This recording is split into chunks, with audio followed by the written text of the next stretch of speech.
Više od 2 sata 19.000 ljudi neumorno je pjevalo sa Severinom.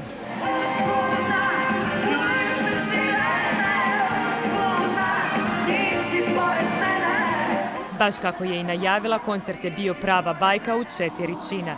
Severina se preodjevala 6 puta, a publiku je bez daha ostavila i raskošnom koreografijom. Savršeno.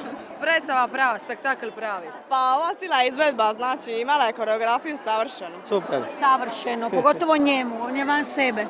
Savršeno, najbolji koncert ikada u životu.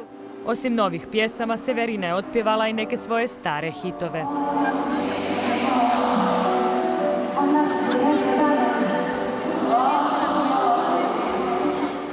Obožavam je. Svake nedjelje je slušam, znači kad se probudim pustim njezine CD. Predobro je bilo, Severina je napravila show i čekamo i opet. Pjevačica je na kraju poručila da joj je to bio najljepši koncert u životu. Na Facebooku se jutros pohvalila i brojem gledatelja u areni. Sljedeća postaja njezine turneje je Ljubljana.